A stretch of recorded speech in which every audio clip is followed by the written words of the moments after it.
Hello, everybody. Welcome to another trip into the day room. And tonight we are going to be discussing the background to one of my favorite science fiction war games that are currently out there, Warhammer 40,000. Now, I'm going to go ahead and bring on the two guests that we already have.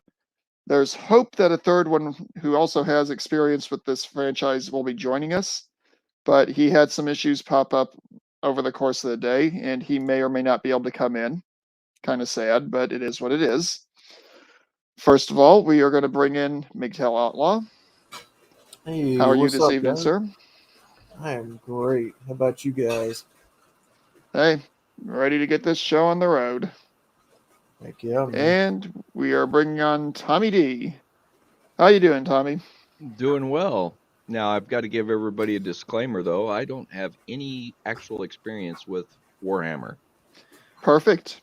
I know of it, and I understand some of the mechanics, but that's about it. Okay, well, like I told Outlaw earlier, we are not going to be touching on the tabletop aspect of it. We are Okay. just talking about the fiction. Okay. Because if we were to start going into the mechanics of the game, heads would be exploding all across the country. It's pretty fucked up, yeah. Oh, it's not that it's messed up. It's that it's so in depth when you go into how different things hmm work on the table. Yeah, it's much like the early advanced D&D. I would say it's actually worse because I'm sure it is. it's actually existed for 20 plus years. Right. But to begin with, I'm going to read off the opening page. This is a variant on the opening page of every edition of the core rulebook to 40K. It's the first page of almost all of the novels for the franchise. And there's often a narrated version of this at the beginning of most of the video games. Hmm. If this doesn't wet you all's whistle, feel free to jump off and or roast me royally in the chat. It is the 41st millennium. For more than 100 centuries, the Emperor has sat immobile on the golden throne of Earth. He is the master of a million worlds by the might of his inexhaustible armies. He is a rotting carcass, writhing invisibly with power from the dark age of technology. He is the carrion lord of the Imperium, for whom 1,000 souls are sacrificed every day, so that he may never truly die. Yet even in his deathless state, the Emperor continues his eternal vigilance. Mighty battle fleets cross the demon-infested miasma of the warp, the only route between distant stars, their way lit by the Astronomicon, the psychic manifestation of the Emperor's will. Vast armies give battle in his name on uncounted worlds. Greatest among his soldiers are the Adeptus Astartes, the Space Marines, bioengineered super warriors. Their comrades in arms are legion, the Astra Militarum, and the countless planetary defense forces, the ever vigilant Inquisition, and the tech priests of the Adeptus Mechanicus, to name but only a few. But for all their multitudes, they are barely enough to hold off the ever present threat from aliens, heretics, mutants, and worse. To be a man in such times is to be one amongst untold billions. It is to live in the cruelest and most bloody regime imaginable. These are the tales of those times. Forget the power of technology and science, for so much has been forgotten, never to be relearned. Forget the promise of progress and understanding, for in the grim darkness of the far future there is only war. There is no peace among the stars, only an eternity of carnage and slaughter, and the laughter of thirsting gods.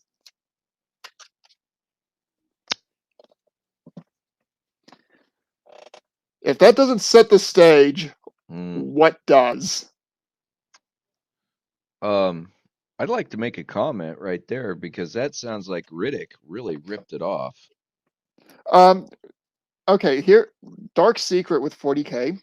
hmm They like to borrow, in air quotes, IP, or from a lot of different IPs, and a lot of different IPs have borrowed heavily from 40K in turn. hmm I, you literally have elements from just about every science fiction genre type you can imagine. Okay. Do you want a darker, more mature version of Star Wars? You Mm, got Psychers in 40K. mm, Space Marine librarians are Psychers. They're essentially Jedi if they were R-rated and had no qualms about ripping your spine out with a thought and twisting it around while you're still alive. Oh, of course. If you want somebody who has absolutely no problem playing a legitimate quote-unquote skin flute, there's the Dark Eldar, who will literally flay you alive, cut out one of the small bones of your forearm, hollow it out, put your skin around it, and play it like a flute. And those are but a couple of the more minor things that happen in the 40K universe. But we are not going to dwell on those. Tonight is going to be a 30,000-foot overview of the 40K universe. And I have set some artwork from the 41st, or from the Warhammer universe for us to enjoy tonight. Sean St. George, send me a message in Gilded if you wanted to join in as well. Because honestly, I couldn't remember if it was you or Tommy D that wanted to actually jump in on this. Sorry. It's all good. I was going to join anyway. Just gonna say before you start, I think Dinoside's Yep, here. Dinocyte just jumped in. Oh, I'm in. Good. Thank you. Hey, Dinocyte, I just saw you on there. I apologize. Hey, what's up, Mando? Not much. Your mic's a little on the high side there. Oh, sorry. I've just got you plugged into my earbuds here. So. Yep, that's okay. I'm over at my brother's. I was helping out with some stuff, but then it rained and I couldn't do yard work. So here I am. Yeah, hey, you don't need to apologize, man. We all have lives. Yeah. So you want to break down 40K, Hayes? Yeah, I'm thinking we're going to give these guys a nice 30,000-foot view of the 40K universe. So 30,000-foot view, not Horus Heresy 30K. Yeah. No, we're not going to touch on the Horus Heresy. We're not going to touch All on the right. War in All right. We're not going to touch on the War in Heaven. We're not going to touch on the Fall of Cadia. Yeah. Well, I mean, Cadia still stands, even if it's only in our hearts, because Abaddon the Armless yeeted a Death Star from hell at it. But anyway, yeah, no, I'm down for it, man. Where do you want to start? Well, I just read the opening blurb from many of the novels to the folks in the chat, just to kind of give a taste of what the 41st millennium is, or could be, depending on your point of view.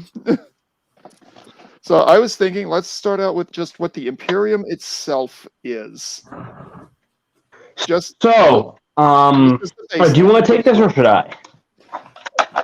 Give me your thoughts on it to begin with. And so my thoughts on the Imperium. Hang on.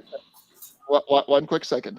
Outlaw and Tommy, anytime you guys have a question, jump on in. All right. We will do what we can to clarify. Okay. So before I go into the lore, I just want to say this. I unlike Mando here, I do not play the tabletop game. For me, because I have a sort of local trucking job, I just listen to the lore through a headset all day and kind of learn that way. And Warhammer 40K/30K, if you go into the Horus Heresy, but that's a different discussion. It has kind of filled the nerd void left in my soul after Disney killed Star Wars. So whereas I'm not in it for the gaming side, I'm in it for the lore and the storytelling side. So my angle is going to be different from Mando's. Well, no, I love the lore as well. I love the storyline as well. The fall or the Defense of Baal story arc at the end of at the end of 7th edition, beginning of 8th edition. Mm-hmm. Outstanding, especially with the unholy alliance between the Grey Knights, Blood Angels, and the Necrons. I mean, Blood Angels can't go wrong. For Sanguinius, for the angel, for those who cherish we die in glory, as the Lamenter's favorite chapter. You see who's over my left shoulder there? I do not. If you're able to look on your screen, you'll notice over my left shoulder is a Well, actually, I'm going to go ahead and tell folks who it is that's... Oop, Blood Angel, Krieg, is that a Templar and Acadian Guard? Blood Angel, Sister of Battle, Deathcore Krieg. Mm-hmm. And the guy in the center is just a Mandalorian. E.g. me. Base. But anywho, the only Star Wars faction that would actually be tolerated in 40k, I think. Yeah, pretty much. So, the Imperium of Man. So Warhammer 40k takes place in the year 40,000 AD. Mankind, after many trials, tribulations, and the interference of the literal four gods of literal hell, which are wholly evil and you cannot, and it's horrible, has become a bureaucratic, interstellar, galactic clusterfuck of alphabet agencies. But there are several based individuals within it to keep it sort of trying to stay on the good guy side as much as you can get, between the literal forces of hell, evil Egyptian terminators resurrecting from life after 65 million years of slumber, literal vor porn addict insects that want to devour the entire galaxy, and evil elves that just want to BDSM you into oblivion, and then the actual elves who are just kind of fucking weird and can see the future. Pardon me if I'm missing any factions. No, But unfortunately, in the grim darkness of the far future, there is nothing but war, and all of humanity across this entire interstellar empire has to be geared towards war for its own survival. A lot of people say that the Imperium of Man is the oppressive, evil, bad guy, but the only reason it's really been forced into it is because it has no other choice. Therefore, the Imperium of Man and Big E, the Emperor of Mankind himself, is still the good guy, even though the whole setting is entirely fucked. Morally. While we're on that particular secondary subject, I'm going to say this. You might disagree with this on principle, Dynasty. Mm-hmm. The Sisters of Battle are probably the most evil of the Imperial factions, which is I digress. I will let the Sisters of Battle cleanse me of my heresy any day of the week. Okay, hang on. Here's why I say mommy. Here's why I say they're probably the most evil of the quote-unquote good factions. Oh, they're no worse than the orcs. Well, that's true on the surface, but even the Adeptus Mechanicus prefers to use people who do or commit legitimate crimes to make servitors with. They don't just use newborn cloned babies. Oh, we haven't even gotten to that stuff yet. We're still breaking down the general aesthetic. Oh, I know. So before we get into the lore, I think we should break down what's all going on.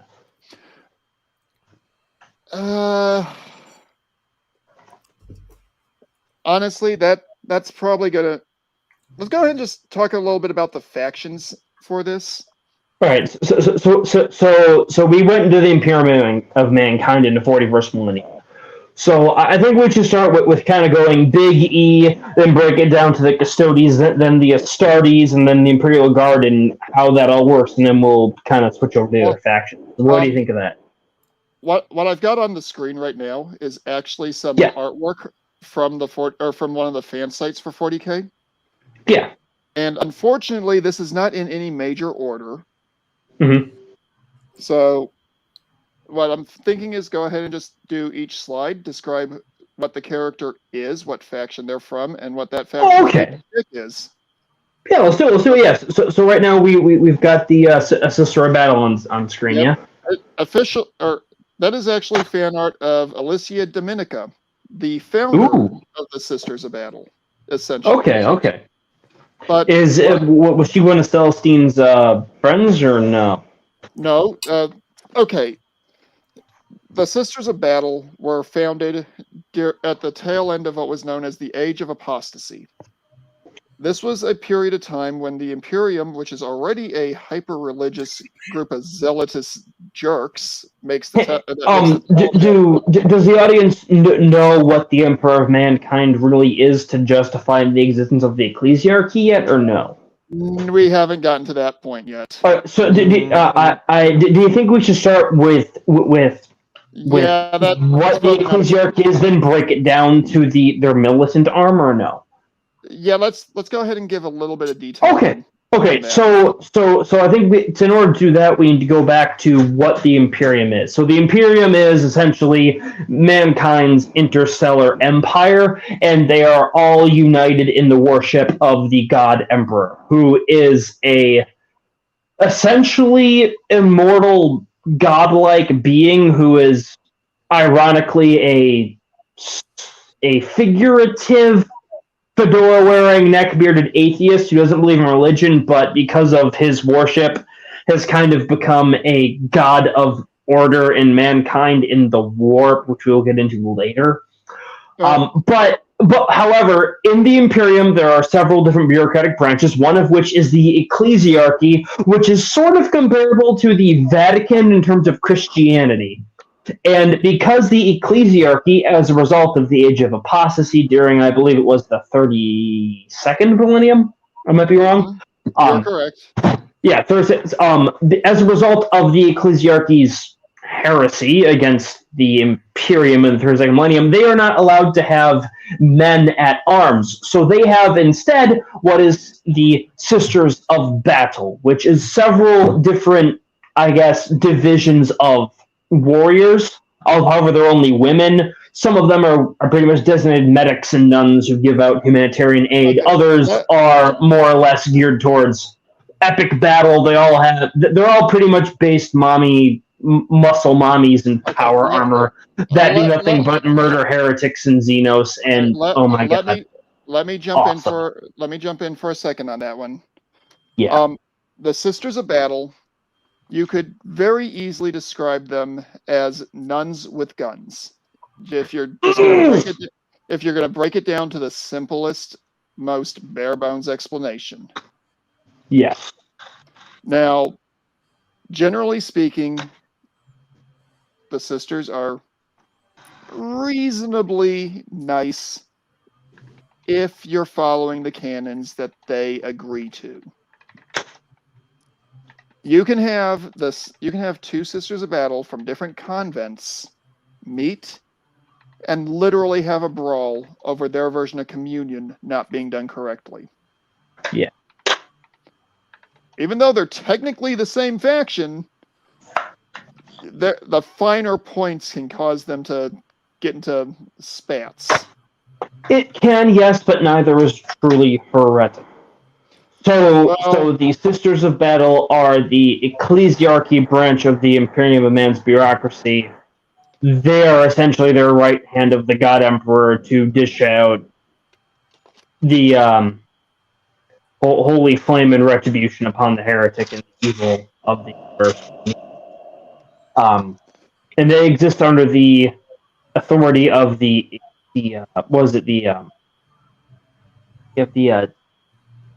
officio, not the initio. It's called the ecclesiarchy. That's the the ecclesiarchy. But then you also have the officio assassinorum. Those are totally different elements that are going to go into way more detail than we want to try for tonight. Yes, exactly. So the ecclesiarchy has Sisters of Battle, based muscle mommies with nuns and guns, and it's awesome. Let's go ahead and jump onto the next faction with this, because within the Imperium or without. Well, the next one that comes up is good old Belisarius Cawl. Oh, the Mechanicus. All right, Tommy D. You work for a company that makes aircraft parts, correct? We do interiors, so yes. Okay. We build lots of parts. Now, let me ask you this: if you were to go into work on Monday and be told before you can turn a wrench, rotate a screwdriver, use a hammer, or even flip a switch, you had to say a prayer requesting the machine or the spirit of the machine to actually work with you, would that be something you would enjoy, or would that drive you out of your bloody mind? I would say get the fuck out, and I'm out of here. Heresy! Congratulations, Tommy. You would be a servitor by the end of the week. I'd probably be Uh, dead before then. No. I believe we should explain what a servitor is. We are about to, but there's a reason I said it this way. If you look at the dude on screen, and you remember Obi-Wan's statement about Darth Vader in Star Wars being more machine, More machine now than not. Mhm.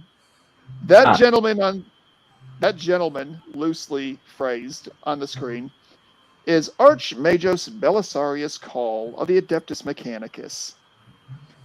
He is one of the leading tech priests of the subfaction of the Imperium that keeps all the machines running.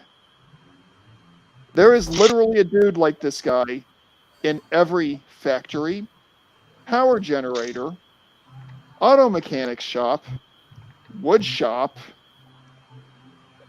basically anything that does anything with machines. One of this guy's buddies is there making sure that you do everything right to make sure you don't miss up or piss off the machine spirit that lives in that device. Murphy is probably the machine spirit who we've pissed off multiple times.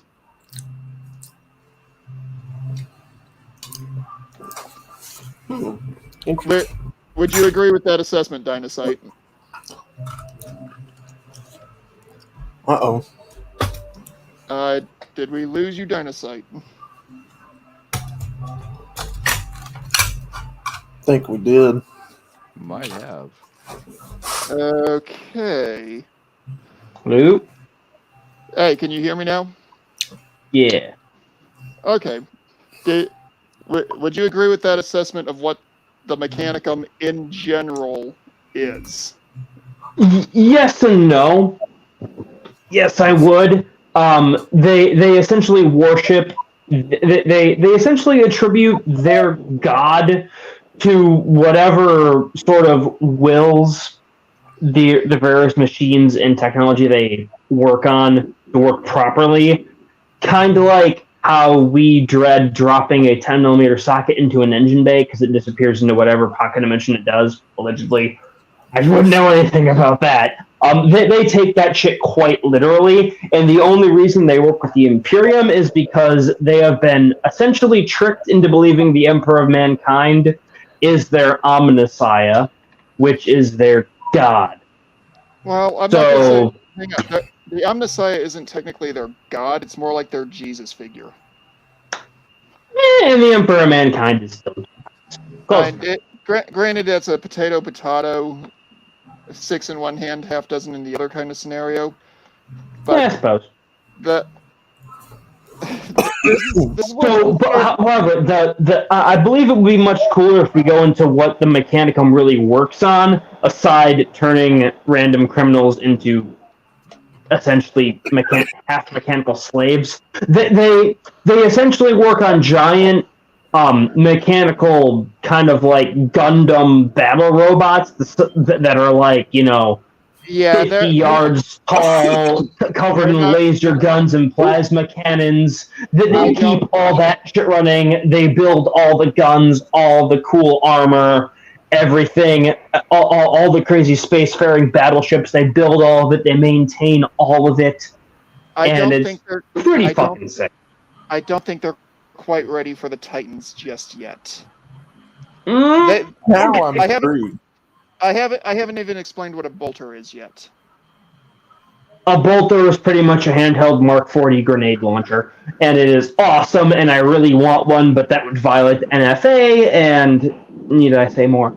Yeah, it would also violate Geneva Conventions just loading the damn thing. Geneva, the God Emperor paved over that when he was conceiving Lionel Johnson. Anyway. Okay, you say that as a joke? All right, gentlemen, imagine, if you will, a palace built on this planet that literally takes up half of a continent. Built in the Himalayas, because fuck it.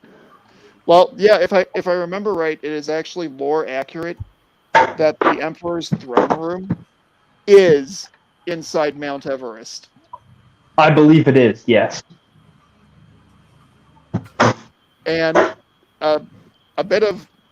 We're going to segue a little bit into heresy, only because this is one of the funniest stories in my opinion, in the Heresy and in the 40K in general, the Emperor's basement is literally a gateway to hell. Mm. Thanks to one of his So- sons. Thanks to one of his sons trying to warn him that one of his other sons turned to the dark side. Regardless of that, Magnus did everything wrong. But I believe in order to allude to that, we do need to go a little bit into the Horus Heresy. So the reason why the Emperor of Mankind is essentially a sort of semi-fossilized mummy permanently stuck on his golden throne, which sort of keeps him alive, but also keeps him sort of dead, is because in the year 30,000 AD, Ish. so the Emperor has 19 sons, 20. all of There were- which had there were- individual legions under them. There were 20 legions of Space Marines originally created. Yes, but Two of those legions were removed from the rolls before the events that we're about to discuss. yes, but that is kind of irrelevant to the point I'm trying to get at. So you have 19 different sons in charge of 19 different legions. We're kind of gonna gloss over Alpha and Alfarius. You all can get into that in your own free time because it gets a little spicy and crazy there. But pretty much half of them end up getting tricked and corrupted by the four gods of literal hell, which are irredeemably evil. Anybody who says otherwise is corrupted by Slanesh, most likely because of OnlyFans. I digress. So in the course of the Horus Heresy, Horus being one of the 19 sons corrupted who was in charge of the forces of hell at the time of this battle, they ended up turning to the force of hell, destroying a good chunk of the Imperium, setting it back millenniums in terms of civilizational advancements and the pursuit of peace and prosperity and whatnot. As a result of all this untold evil, even though the forces of good did technically win, at the end of the day, pretty much all of the good sons of the Emperor were killed or taken out of the picture. Granted, two of them have returned in the 41st into the 42nd millennium. However, in their absence, the bloated bureaucratic nightmare that is the current Imperium was able to take place. There is a fuck ton of lore that Yeah, we're makes not, up all of the stuff I have described, and I would recommend you go to creators such as Arch or Luton09 on YouTube to delve into that further. well. Also, there's another kind of a new arrival friendly lore channel called Adeptus Ridiculous. They have- Doesn't Pancreas No Work go on that channel sometimes? That one I can't really attest to. I do know Pancreas No Work has some pretty good videos on not only Warhammer 40K but Warhammer Fantasy, which is a different universe. I'm not going to get into, but he's a good creator. I would say go look at him. But getting back into this, the Mechanicum, they're at the 30,000-foot view. They're the guys that make sure that everything stays working from one day to the next. They build all the tech. They maintain all the tech. They're essentially, or for military guys, they're essentially a religious version of the people that run your motor pool. Where if you tick them off, you're lucky to be able to get the tools you need to fix your truck. So it was like my time in the Navy where I would just piss in the autopilot system and they could go fuck themselves. Yeah, pretty much. You know, when you do that to analog circuitry, it really fucks shit up. Well, and here's the really dark thing when it comes to the Adeptus Mechanicus. Remember I said that you doing certain things would get you turned into what's called a servitor? Mm-hmm. A servitor is kind of a slave zombie. Mm-hmm. They will lobotomize the individual that they are designating into being a servitor. Right. And then they will surgically graft onto that body the tools they think you're going to need. So if they decide that they need somebody manning the automatic door for the next 5,000 years, you'd better, one, hope that they got the lobotomy right, And 2, be ready for the most boring existence known to man. I would dare say that this is a fate worse than death, especially if they screw it up enough where there's enough of your consciousness there to realize, oh my god, I'm going to have to open this door for the 5 millionth time for this pompous fat bastard that Crusader Nate would want to get a box truck and a chainsaw for. Yeah. Yeah. Now, granted, there are some servitors where they get a kind of a cool job.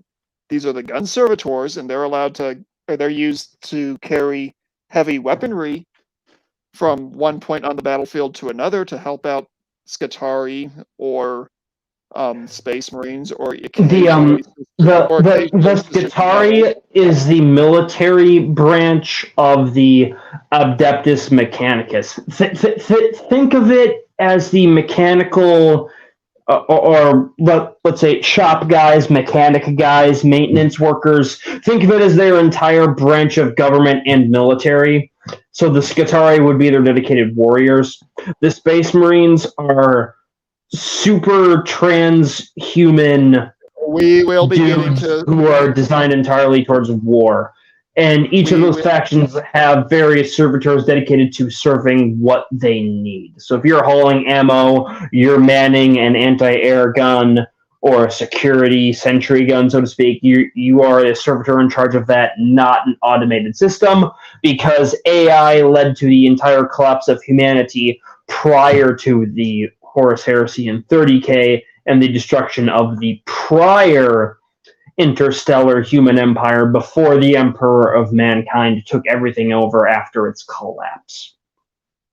Okay, I've jumped us over to the next section, which this will be an easy, relatively quick one. Oh boy. This is the Imperial Guard. And what you're seeing on this artwork is probably not actually the Fall Acadia, even though it looks like an absolutely apocalyptic battle. The sad thing is, for the Guard, that's Tuesday. Yep. Meat shield for the win. The Imperial Guard, for them, it is nothing to say that, or to see a battle or report from them coming from the front lines, saying that they had somewhere in the neighborhood of 95% casualties from a 10,000 man regiment or army, and managed to gain 5 meters of ground, and the words "mission accomplished" all on that report. In the modern And keep in era, mind, that is as good as it gets in this universe, because anything less than that is pretty much getting corrupted by the forces of hell or ass raped by crazy alien BDSM mistress evil fox. It gets really bad. Oh, we're going to be getting into the Dark Eldar here soon. Don't worry. Oh dear God! I can tell you're excited. Well, we're not going to get into the fun stuff with the Dark Eldar, because remember, I am only on YouTube. Yeah. But the Imperial Guard, they are effectively the modern military. They're the United States Army National Guard in the 41st millennium. That rifle you're seeing, yeah, it's a laser gun. It shoots out bolts of energy that basically fry and melt whatever it is that they hit. They're flashlights. That's literally the nickname for them, both in universe and in game. Imperial issue flashlights. They are, by modern standards, they're overpowered. By standards of the 40K universe, they're barely adequate. Now, where the Imperial Guard does shine, though, at least in my opinion, is their tanks. They have main battle tanks that, on the surface, look a lot like the tanks that you would have seen in use in Vietnam, late World War II, Korea, and even some earlier designs. There's a sub-company called Forge World that produces models that are absolutely beautiful, that you really don't want to put on the table because they're almost useless. But, Dinocyte, do you have anything you'd like to say on the poor or the PBI of the Warhammer 40K galaxy.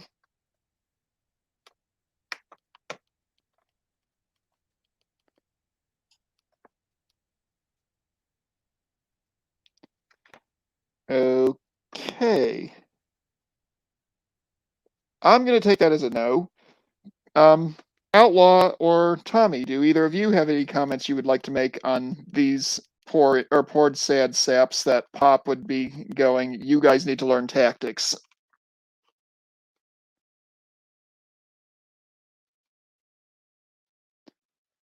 Okay, I don't know why I am not hearing you guys. Oh, I don't know. I know why. I had my mic muted. Sorry. No, I'm thinking. No, these guys. This just like sounds like everything's stacked against them. Oh, it is. What were you saying, McDowell? My mic was muted for some reason too. I kept trying to talk and couldn't. Well, I went and took a piss, so I had to mute mine. But anyway. But you guys have anything you'd like to say about these poor, sad individuals besides the fact that they're basically in a world that saying they're in a world of shit would be an improvement? I don't know, but I kind of want one of those guns. The las gun. Okay, we're not. This going a little bit deeper than I'd really intended to tonight, but we're gonna go ahead and do it anyway because kind of funny. The las gun itself, it carries a charge that looks very much like a modern rifle magazine. Can fire between 50 and 100 shots, depending on the energy setting that you have it on. Shoots out to roughly 800 meters, where it does effective damage. It's not too terribly dissimilar from the M16 or AK-47. However, we're talking about a universe where the nearest human analog in this game is sentient fungus. Ooh. And it literally it's one of these things where you can literally cut one of those things' heads off, and one of their equivalents of a medic can come sew the head back onto a body, and it gets up and continues fighting. Well, with that statement, I would ask, well, why isn't it just actually growing into two? You know, the Hydra complex. It's the way GW wrote the lore behind it. Don't ask me. I'm not sure what they were thinking. All right. Well, just curious. Yeah, most fungus, you cut it up. That's what happens. Yeah, it's one of these things where it's crazy chaotic in a crazy chaotic good way, and it looks like Dinocyte got booted. Uh-oh. So I'm going to wish him a good night on Gilded real quick, and then we will jump into the next section on this. Yeah, he dropped out completely, so... Yeah, I'm noticing that. Are you guys having issues with Streamlab on your end? No. Not really. Okay. I'm wondering if that's an internet connection issue. He said he was at his brother's place, so he's probably running off their Wi-Fi or something. On his phone. Maybe he got an update like I did today.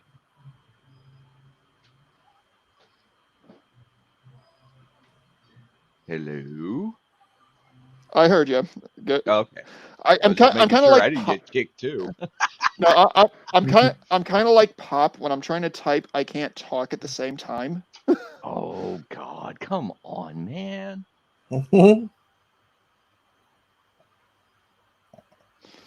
hey, at least I'm honest about these sorts of things. No, that's all good.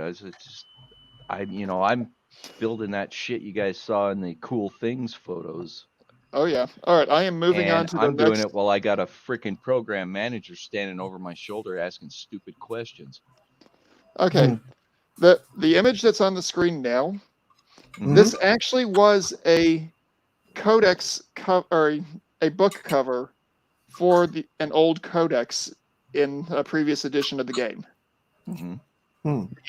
These guys that are on here are known as the Black Templars. They are a Space Marine chapter. Space Marines, like Dinocyte was saying earlier, are superhuman, genetically and technologically modified to the point where they are significantly bigger than a normal human and Mhm. significantly harder to kill than a normal human. Mm-hmm. Going ahead and using the Star Wars analogy on this, one Space Marine could take out a Star Destroyer. Hmm. And these guys operate in squads of 5 to 10 on average. Okay. You see the little dude behind my action figure in my background here?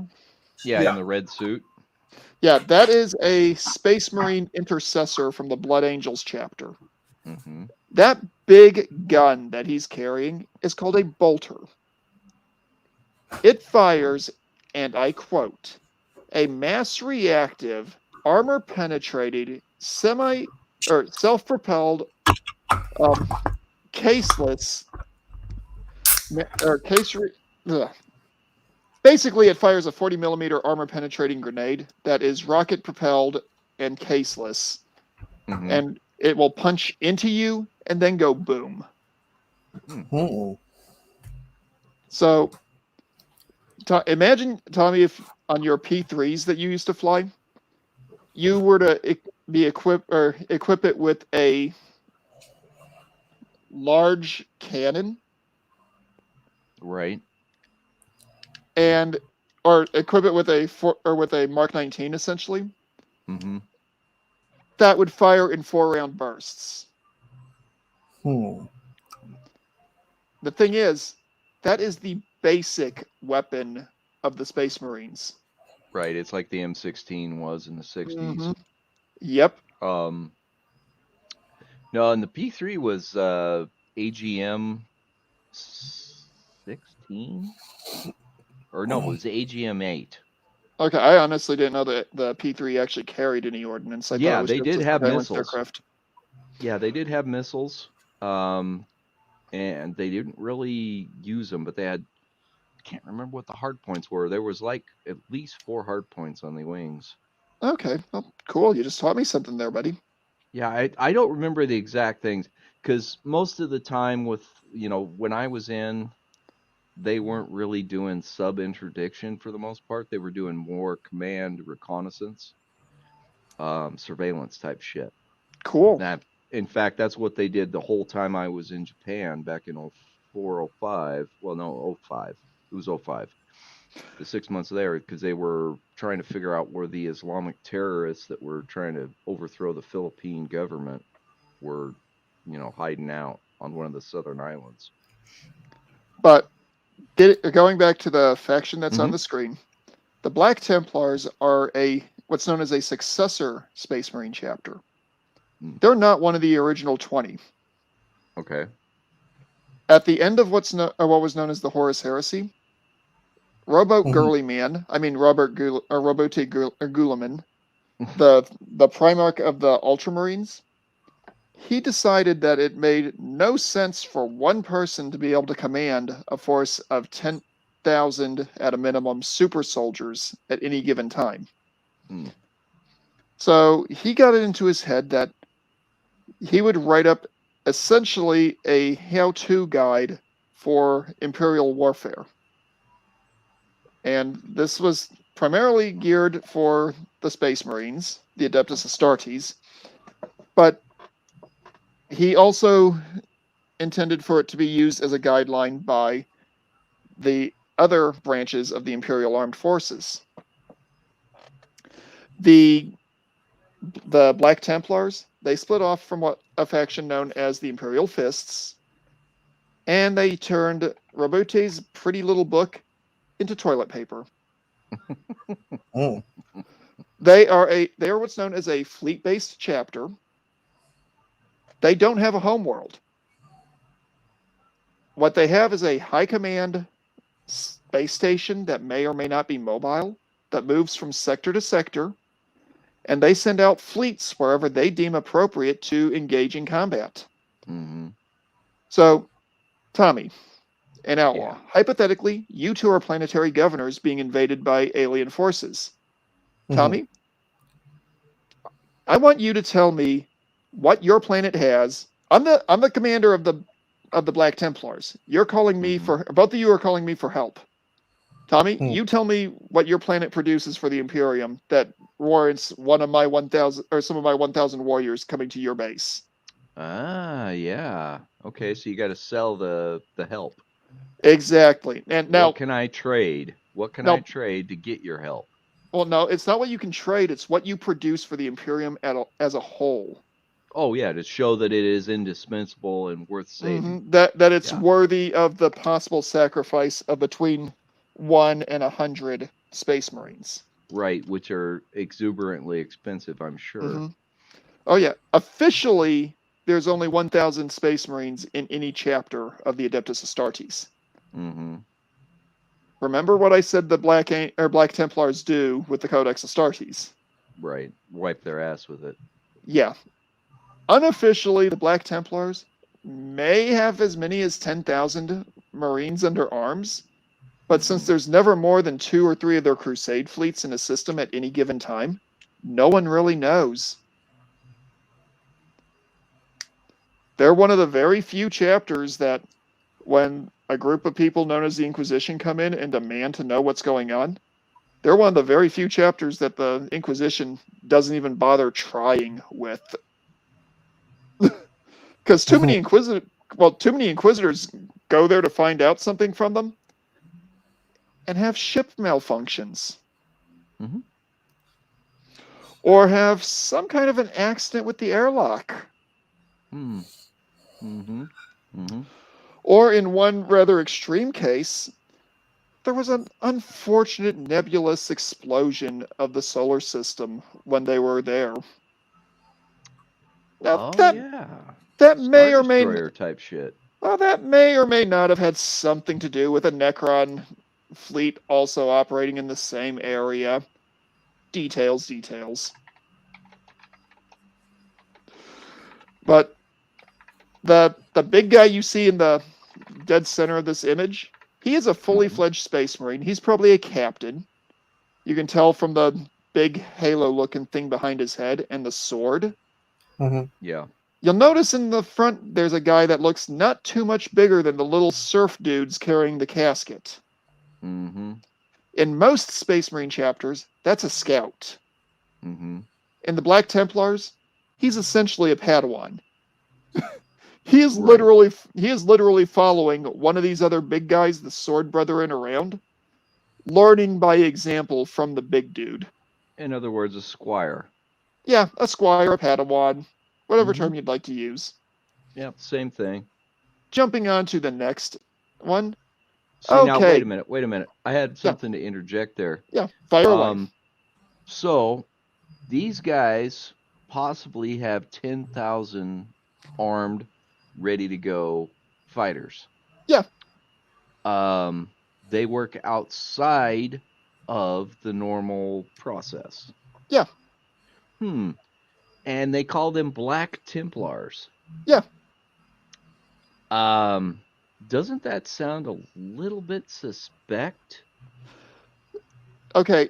As in historical Templar history? Like I said before, GW borrows quite liberally from a lot of different sources. Mm-hmm.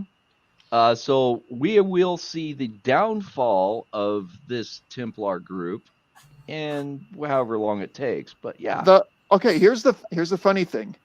When Robot Girly Man, I mean Robute Gilliman, I hate that character with a passion, so that's why I constantly make that joke.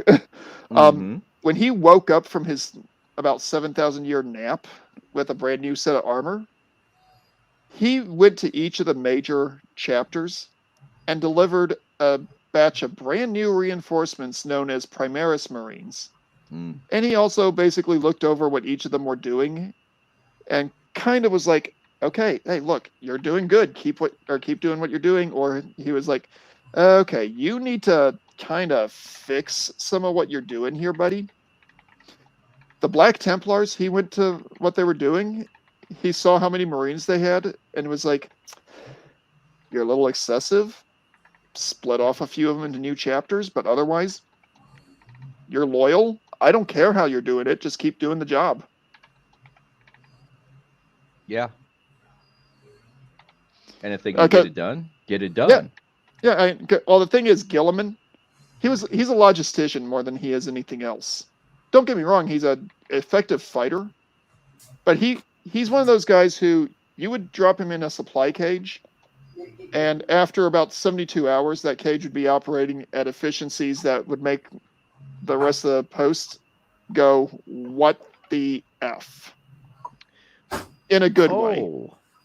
So he's the dickhead the new stores manager is wanting to be, but all he does is look at numbers and has no people skills at all.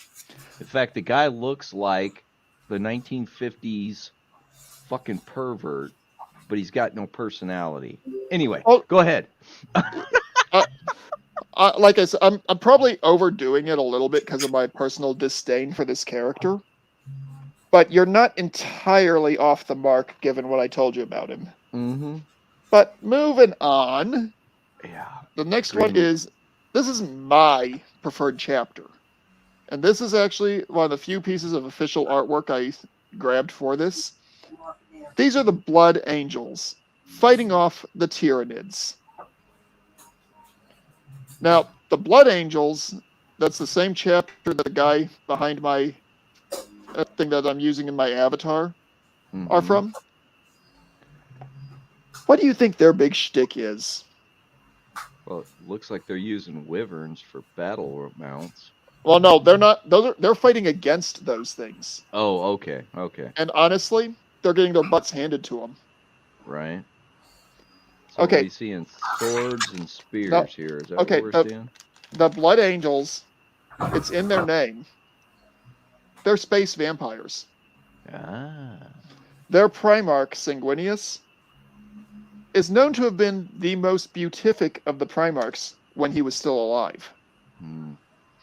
He's the only Primarch who was a physical mutant. He had angel wings. However, he also had an unfortunate additional ability. He could see into the future with 0 errors.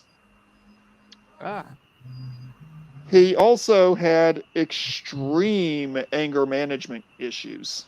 Well, that type of skill would give those to you. In battle, he was known to occasionally go into what was known as the Red Rage. Yeah, Berserk or something Rage. like that. Mm-hmm. Where he was essentially just in a war frenzy. Mm-hmm. His chapter, well, at that time, Legion, he had warriors who would do that and then not come out of it after the battle. Yeah. And he had a personal policy that when he found out about that, he would go and personally give them what he referred to as the Emperor's Mercy. E.g., he would snap their neck. Right. Take them out. Because he was afraid that he would be, or that his chapter, or his legion, would be removed from the Imperium, much like the 2 that I mentioned were expunged. Mm-hmm. Now, the Blood Angels have always been loyal. There's a very small number of times where they have gone to the forces of chaos over the 10,000-year history of the Imperium. And generally, when they have gone to chaos, other Blood Angels have gone and either turned them back or turned them to dust.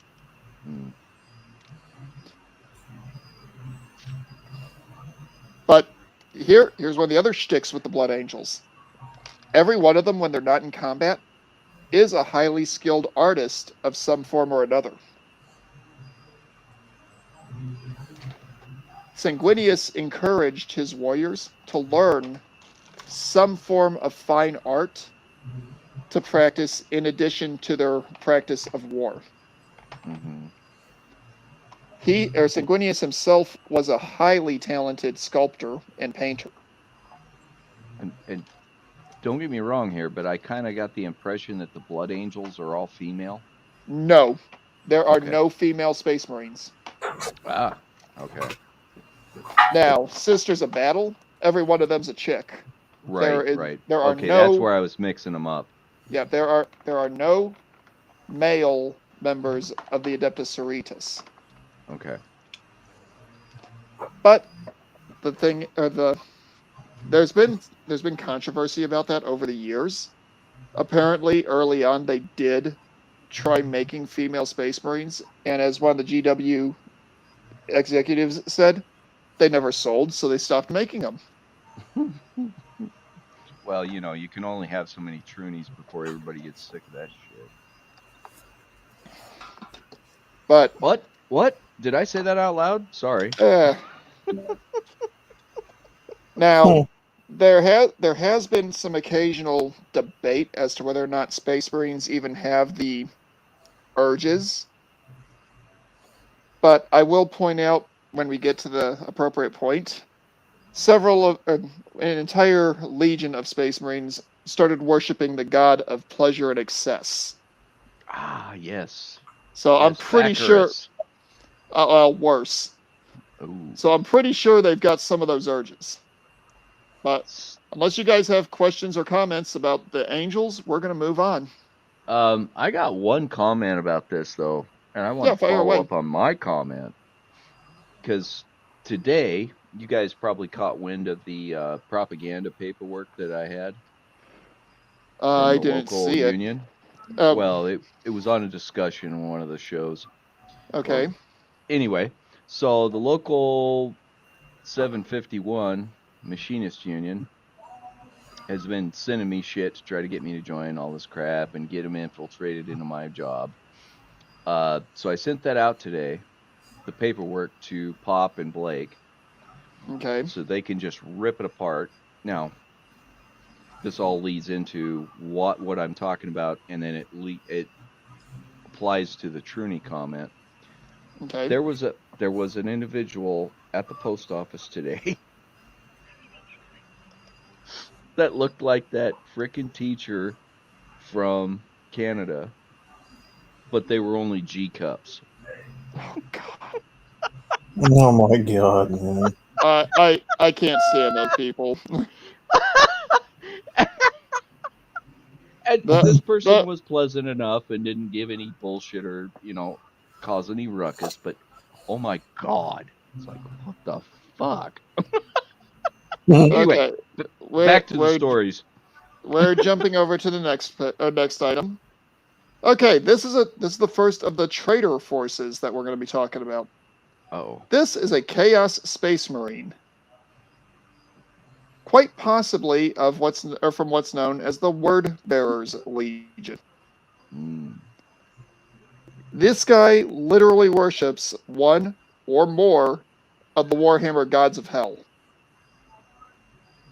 Okay. He's got all of the same capabilities of a loyalist Space Marines, and none of the compunctions about murdering anything in his path. Now, granted, loyalist Space Marines, they will still wipe out entire populations if they're told to, but they generally prefer to go after individuals that are actually a threat to humanity. Mm-hmm. These guys, they'll take you off the census just because of the fact that you eat your popcorn the wrong way. Or you eat popcorn. That too. Yeah. But not exactly what you would classify as nice guys. Nope. And there's many of them that are mutated. Imagine the characters from Doom, only instead of being actual hellspawns, being superhuman warriors that have been mutated into hellspawns.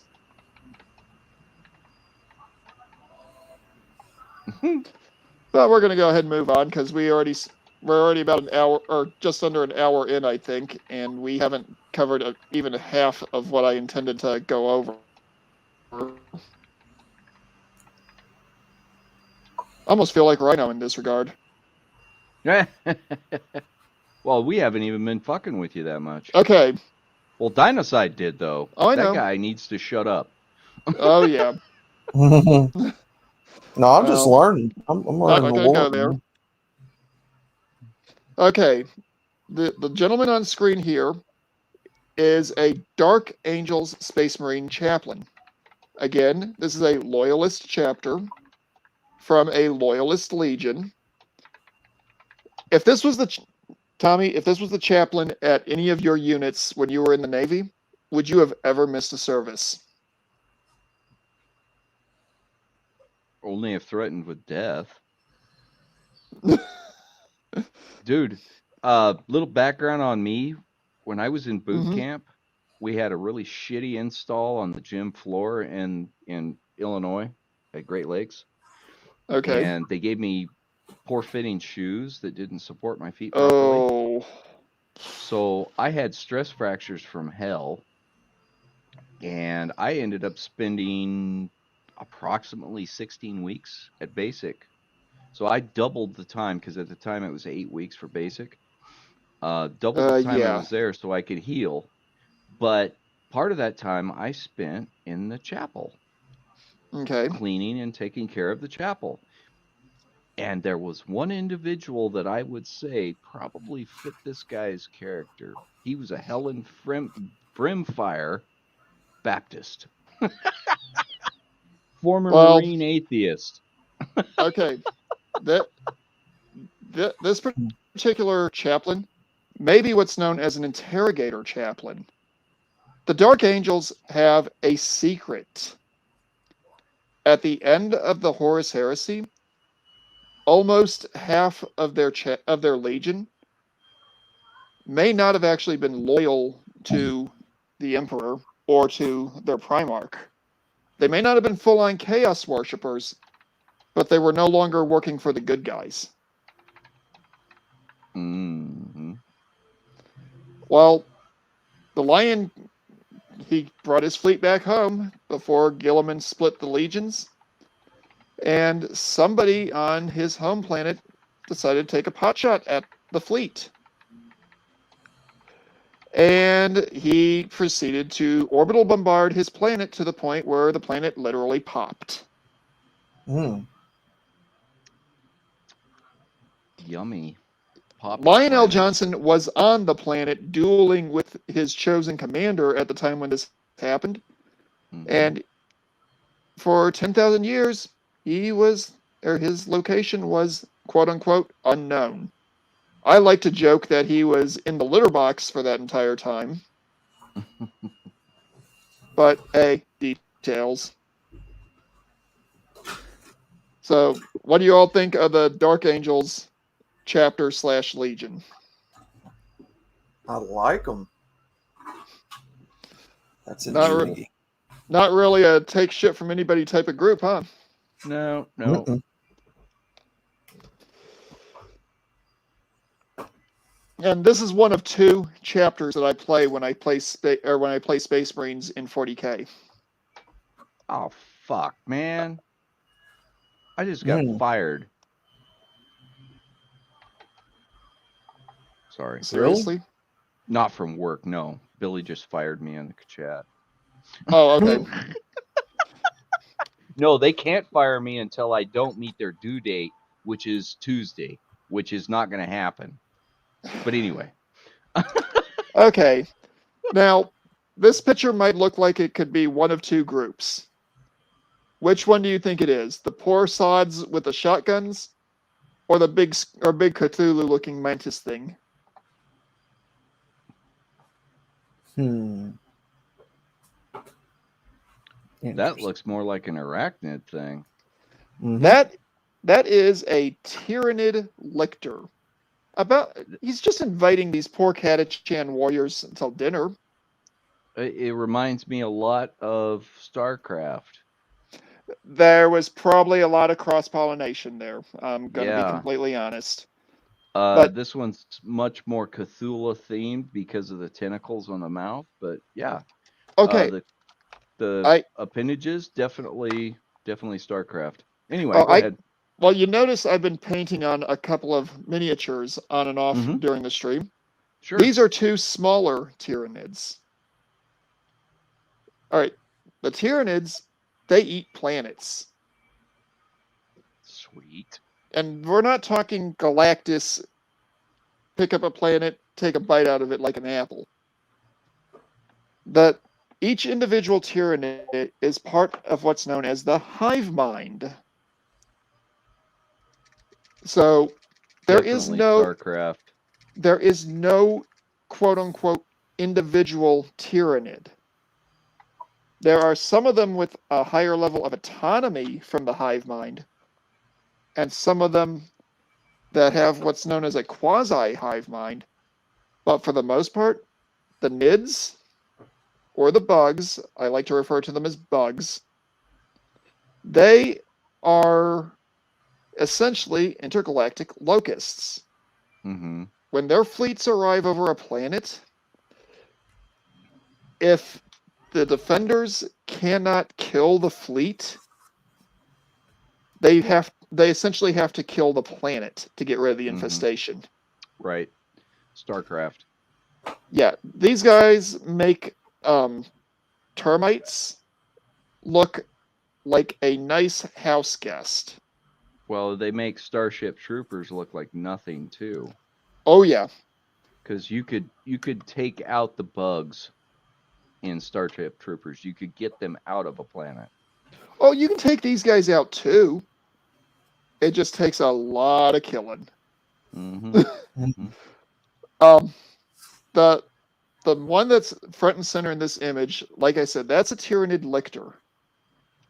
Lictors are essentially, and I'm going to use one of Arch's descriptions for this. He's a content creator that talks about 40k lore that I listen to regularly because his Norwegian ass is hilarious, in my opinion. Tyranid lictors are the sneaky insect assassins of the Tyranid hive fleets. These things are chameleons times 1,000. You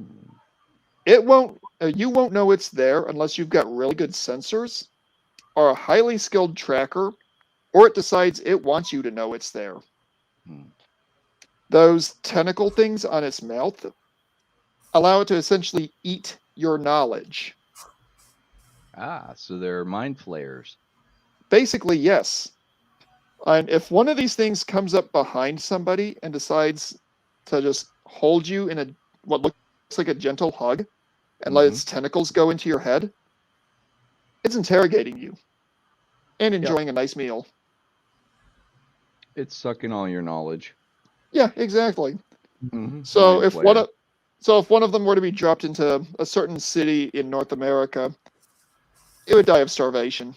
I was going to say, when you mention that, they need to drop it into Philadelphia immediately. You notice I'm not mentioning which city. Well, and then DC second. Again, you notice I'm not mentioning which city. Well, personally, if you drop it into Philly or Baltimore, it's going to spread to DC pretty quickly, and then to New York from there. Yeah, let's do it. Let's get like 2 or 3 of them. The problem is with Tyranids, when you get one of them on a planet, before too long, the entire planet's covered with them. They're like cockroaches. Yeah, they're interstellar cockroaches. Mm-hmm. And when I say they eat planets, by the time they're done gathering all the biomass from a planet and taking all the usable resources, the last thing they do is bring some of their ships into low orbit and literally siphon off the atmosphere. So you could, using Star Wars terminology, they could visit Endor, and 6 weeks to 6 months later, Endor would look like Mercury. Fun people. Honestly, about Endor, I don't think that's such a bad thing.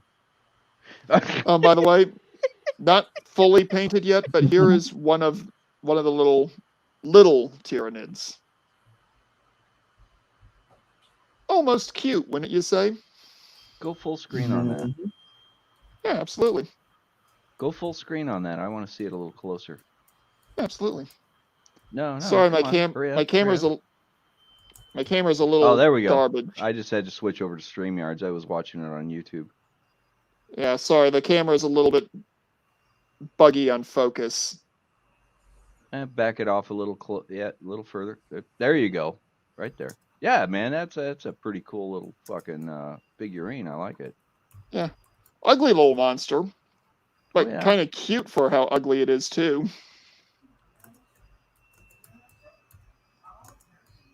Yeah, So, and the like funny it. thing is, in both the lore and on tabletop, you'll have massive swarms of these things getting shot off the table, and yet they'll still accomplish their objectives. Oh yeah, there's Zerg Rush, man. Oh I yeah. I can tell exactly what that unit is. It's a Zerg Rush. I did not mean to full screen that again. Eventually, I'll get better at this. Fuck, Okay. There ain't any of us in here. So, Two watching now. I think we bored everybody. Yeah, probably. I've already said this is not going to be everyone's cup of tea. But ready to move on to the next item? Or do you guys have any comments or Sure. questions about these little buggies and the poor individuals that have to deal with them? I'm just picturing a mass bug invasion on a planet. That'd be terrifying. Have you ever played is. StarCraft? Never played it. No. Look Okay. it up. I think you can do it for free now. It will fuck you up. Okay, Outlaw. let me just put it this way: the way that they describe a Tyranid invasion in 40K, Mm-hmm. you would literally sleep with a can of Raid under your pillow for 6 months. Oh God. You'd probably be actually injecting the raid to make sure that when they bit you, they died. Pretty much. Okay, this lovely lady is a member of the Dark Eldar subspecies. God dang it, machine, that is not what you're supposed to be doing. By the way, nice set of cutters there, buddy. Thank you. Okay, why did it just do that again? Where'd you get those at? Oh, hobby shop down in California, if I remember right. I've had them for a couple of years. Okay, so here's a little tip for you. Uh-huh. Technitool to get replacements. Okay, I'll have to have you give me that info in Gilded one of these days. Yeah, I can do, man. That's the kind of plier or cutters that we use all the time for the fine shit. And I know what you're doing. You need fine cutters to do it correctly. Oh, yeah. On screen right now, you see a member of what's known as the Dark Eldar species. Or, if you ask them, they're just the Eldar. Remember I mentioned that a certain faction murder-fornicated a god into existence? Look like that's Dark these Elves guys. To me. That's exact. Well, that's basically what they are, a sci-fi version of Dark Elves. Okay. Here's where they start getting really weird. They literally feed off of souls. Yeah, that's pretty much what happened in Neverwinter. And if you look closely, you'll notice that she has black eyes. They're a demon. No. They're actually about as far away from demon as you can get in 40K. Because the thing is, they are constantly trying to stave off the entity that they refer to as She Who Thirsts, that everyone else in the 40K galaxy calls Slanesh. When these individuals live in a pocket dimension known as the Webway, and their little pocket of Hades is, well, how can I put this? It's a twilight realm where gravity exists, but not in a way that us humans can understand it. You stick to the surface. Well, whether the surface is vertical or horizontal. If you're lucky. Right. I admit. Yeah. if you've seen the first Doctor Strange movie, or if you've seen the movie Inception, when the world starts going weird, that's kind of how their home dimension looks. Only This reminds me of the Neverwinter game in the Dark Elf realm. This yeah. is the Now kind of stuff they were talking about. Yeah. now these guys, they have the tendency of mounting what are known as raids into real space. hmm Think a Viking raid from the Middle Ages with high-tech weaponry, absolute sadists running it, hmm and well, I'll just put it this way: the call sign on their first codex that I had for them was "Hope they don't take you alive." Yep. Yep. Sounds exactly like the Dark Elves from Neverwinter. Yep. I know Mhm. what you're talking about. That they are masters and mistresses Mhm. of keeping pain going for a couple of millennia. Yeah. Well, that's one of the things that I see that it's stretching out the timeline. That's what this game is really about. Yeah, well, you also got to remember the company that makes this game, they don't understand how numbers work. If we do other lore videos talking about actual subjects in 40K, you'll quickly find that when it comes to battle tracking, they don't know what they're doing. They just throw things out there because they sound cool. Okay, so you're saying that they cube instead of square the Pythagorean theorem. Basically. Mhm. Okay, Sorry, that was a math joke. the guys that are on the screen now, they're not human. At least not fully. Mm. These are unfortunate individuals that worship the Tyranids. They are known as gene stealer cultists. The bug We're not going to worshippers, talk huh? about we're not going to talk about how they're created on a stream on YouTube because it gets very close to NC-17. Mm. What I will say, however, is they go from a generation where as they progress in generations, they start looking progressively more human, and then all of a sudden the mother gives birth to a monster. Mm. And every one of them is psychologically in tuned to the gene stealer that created the first generation. So it's Kentucky. Worse. You remember we were talking about the Lost episode of the X-Files last night? No, because I think I bugged out before that. Outlaw, do you remember that part of the conversation? I believe I did, somewhat. Okay. These guys would make the family from the Lost episode of the X-Files look sane, normal, and well-adjusted. It's Deliverance. Okay. Yeah. And the thing is, as the generations progress with these things, they get more and more disturbing. Mm-hmm. It's literally said for Inquisitors in 40K, if you're going into the underhive of certain cities, look for extra limbs. Not Leela from Futurama with a single eye. No. In fact, Leela would probably be looked at by a gene stealer as a good host for the first generation. Right. Because she already had a mutation. No. No. Because she was a healthy reproductive specimen. Well, there is that too. And for the gene stealers, that is literally all they care about. Can it reproduce, or can it successfully reproduce? And if it does, can the parent successfully protect the reproduced offspring?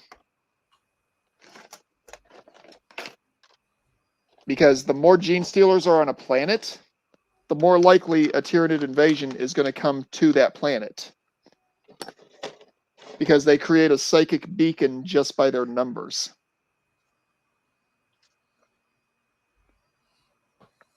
Did I disconnect? No, you're still on. I'm Like, pissing. yeah. These guys are the shock troops. Yeah. Muted Mike. Yeah, no, they are the shock troops. Imagine if Antifa actually had a goal besides that inflicting chaos. That's what these guys are. These are the Warhammer 40k Antifa.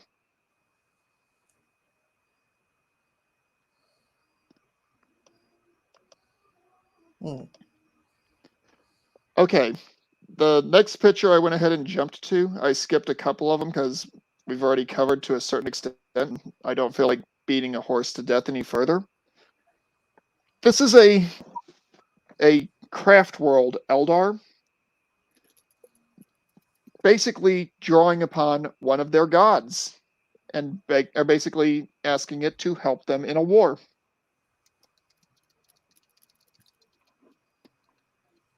Okay, so they summon Satan. Anyway.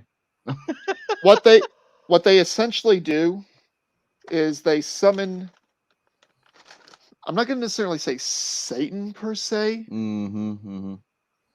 but what they do is they summon one of the survivors of their pantheon who didn't get eaten, at least not fully, when Slaanesh was born. Okay. And this particular one that they summon, he's always angry. But unlike another entity that we'll be discussing here in a few minutes, his anger is a controlled, directed anger, not a, you looked at me the wrong way, I'm going to take your face and use it as a bowling ball.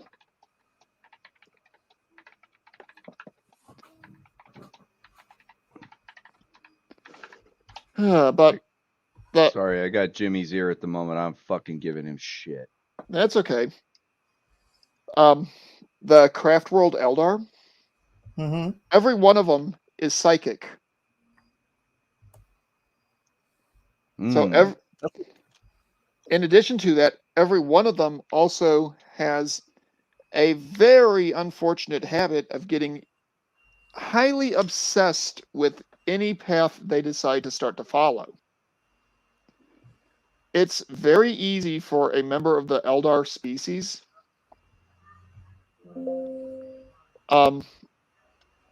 to decide they like being a carpenter so much that that is all they're going to do for the remainder of their lifetime. Or they could decide that they are so infatuated with chicken nuggets that they want to find every chicken nugget recipe in the known galaxy. I like them already. Or they could decide, I'm really good at being a warrior. I'm going to follow the art of the samurai until I'm either dead or until the universe burns. These guys are the stereotypical, if you don't pay or don't be careful, you will become obsessed with whatever it is that you're looking at. Hence why they were directly involved in the creation of Slaanesh.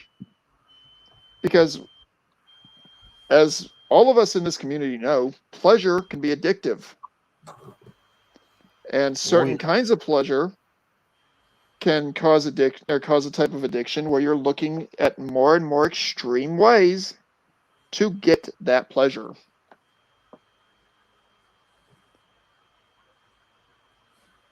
These guys are essentially space hippies at this point. They live on giant spacecraft going around the universe, literally just trying to figure out if it's worth staying on this planet for another 6 weeks or if they need to go to another location. What used to be their homeworlds is now dead center of something called the Eye of Terror. A massive rip in reality where hell has basically taken over their former homeworlds. So, questions, comments, concerns, smart alecky statements. No. Comments about how Lana Rhodes should probably consider joining up with these guys because she'll fit right in. Well, yeah, her ass is like a soul-sucking black hole. So yeah, Oh, so she would go with the Dark Eldar. yeah. That stupid blue-eyed bitch. Her eyes are Okay. beautiful, but she's just an idiot. Anyway. Alrighty, moving on. We're not going to linger too long on this gentleman. This is a member of the Adeptus Custodes.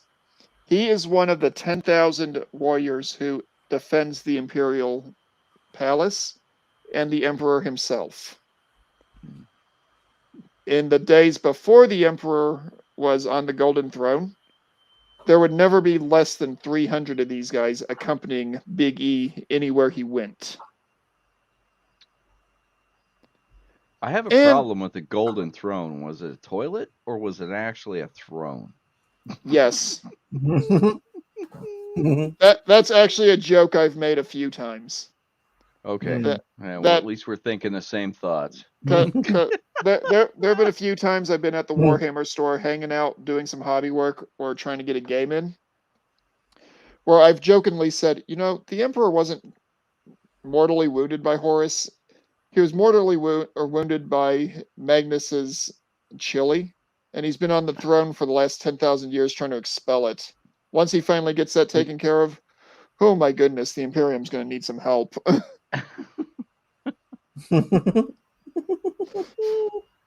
But that's the spear that custodian is carrying has an actual bolt gun on the end.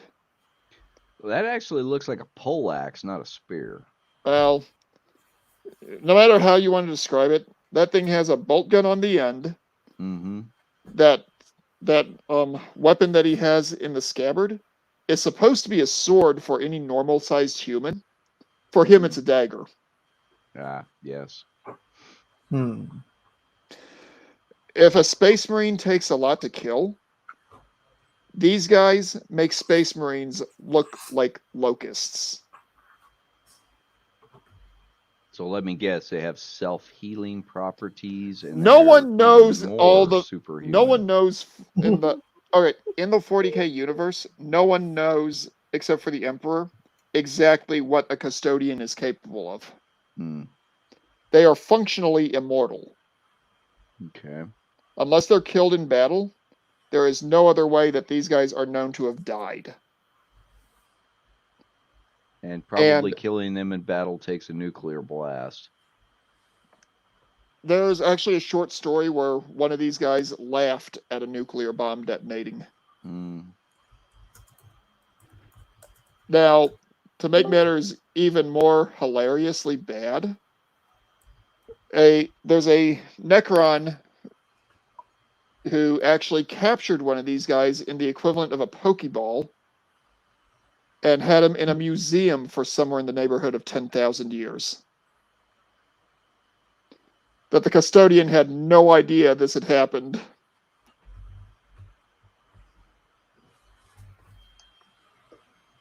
But we're going to move on. We're moving this shit on. is just a little insane, by the way. Oh, I know. Okay. This is the representative I chose for the Inquisition for tonight's episode.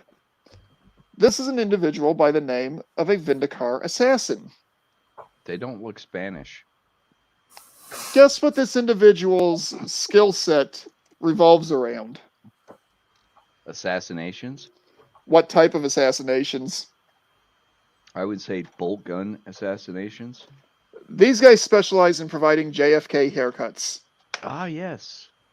At multiple Head removals. At multiple kilometer distances.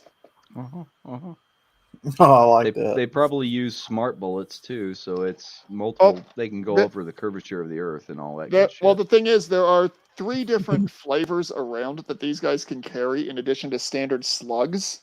I'm not going to go into the details on them, but if a Vindicator decides they want you dead, it's up to you to determine what's going to be on the tombstone. Yeah. You will be dead. Yeah, you will die in a very, very direct fashion. Well, at Hmm. least it's quick. Unless they've been given orders to make sure it isn't. Oh. There have been stories where Vindicare assassins have shot fighter pilots out of their planes at Mach 2. Hmm. Don't ask me how this works. It's in the Nah, lore. We're moving on. it's all targeting technology. It's not that big a deal. Okay, we're not going to cover these guys overly much. These are called the Leagues of Votan. They're space dwarves. They may or may not be clones. And they follow an artificial intelligence, which is considered a big no-no in the Imperium. These are all the fucking dorks in our world. Worse. Because Basement dwellers that worship the AI computer. I see, yes. Okay, moving on. And they Okay. can't build a fucking thing without help of a big hammer. I'm sorry. Okay. These guys, you might have some fun picking apart. These are the Tau. They are well, okay. I'm gonna tell you what their battle cry and their motto is. I want you to tell me what their shtick sounds like. Well, Their I want to know motto, why there's a cow head in there. they're probably attacking an Imperial city. So they're killing the cattle? What the fuck is wrong with these people? Well, one, they're Xenos, so they're not technically people. Yeah. And two, for all we know, they were trying to abduct the beef because they have no idea where the beef is on their world. But their motto is for the greater good. So what would you say these guys probably are if you were to describe them in modern political terminology? Democrats. Space communists. Oh, Yeah. Democrats. They have a strictly enforced caste system among their people. Definitely Democrats. Where if you're born as a warrior, you live as a warrior until such time as you get removed from the census, or you're fortunate enough to be retired out of the military. If you are born as a pilot, you get to be a pilot, and you might even get to be a fighter pilot if you're good enough. If you're born as in the trading caste, you get to be a laborer for all of your life. Mm-hmm. And if you are born as a diplomat, guess what? You get to go and be a diplomat or possibly a merchant. And then there's the leadership caste, which is known as the ethereals, which I'm not going to go into because, quite honestly, they annoy me. No, most people. Well, they annoy me because of the fact that the lore for the ethereals has been rewritten 3 or 4 times in the years that I've been a fan of 40K. Well, of course, they're politicians. That's what they do. Well, okay. Early on, it was thought that they might be mildly psychic and be able to influence their species that way. Then it was thought that they might be some kind of weird genetic modification created by the Necrons. Then the current lore is they do everything by some pheromone-based system. Hence why I really don't like these little bastards.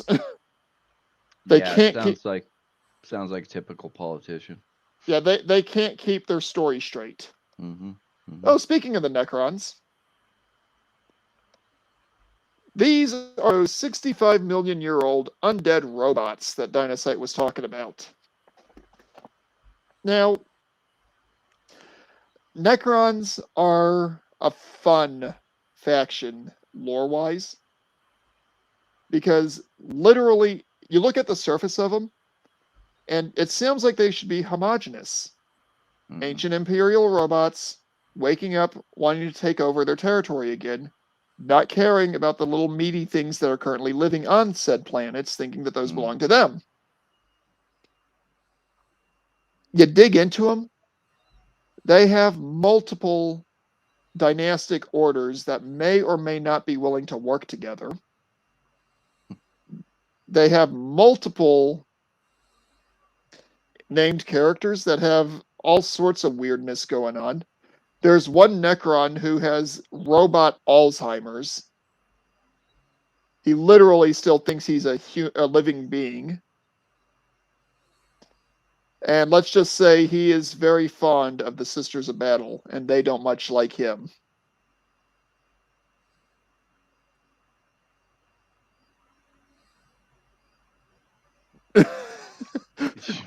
Nice. It took you all a second to realize where that was going, didn't it? Well, other than the statement the Red Pill Rhino just made a minute ago. But anyway, yes, definitely. Now, we're not going to linger too much on these guys. They've been asleep for a long time. Some of them woke up fully aware of what they were and what they needed to do. Others woke up not really knowing what year it was. Oh, and by the way, the leader of their faction, an individual by the name of the Silent King, he did not go to sleep at the same time the rest of his people did. He decided instead that he was going to exile himself to the far reaches of the universe. On his way out of the galaxy, he ran into the Tyranids, basically said, "Oh, bugs," turned around and came home. So yes, giant tin-plated robots ran from insects. Well, they saw the strength of the insects. Okay. Tommy D. Would you describe yourself as a former sex, drugs, and rock and roll type guy? Not really, no. Okay, cool. Outlaw, we've already had this conversation, but how would you answer that question the same as Tommy would? Pretty much, yeah. Okay, good. You would not want to party with these dudes. These are noise marines of Slanesh. These are a traitor legion of space marines. Their weapons started out life as musical instruments. This is a Okay, so that's just fucked up. Oh no, this gets worse.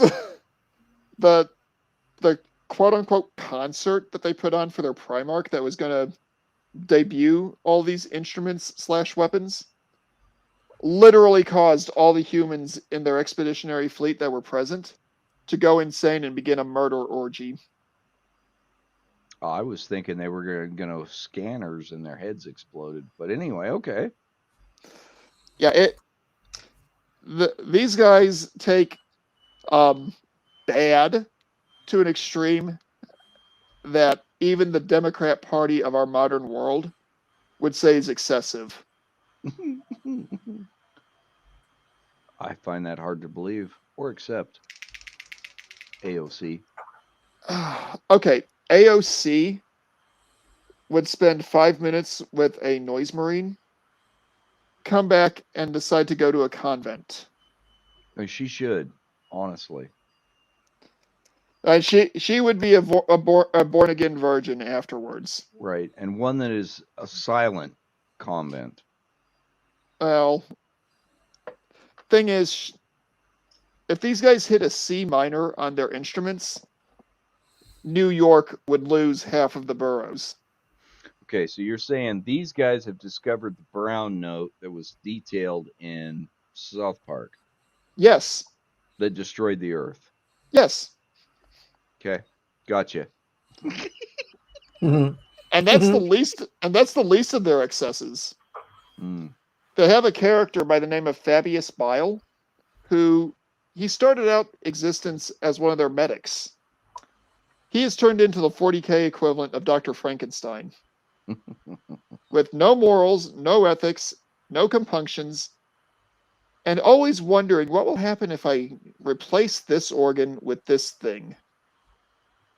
Okay, so this guy was an actual Frankenstein, not Frankenstein. Yeah. Okay.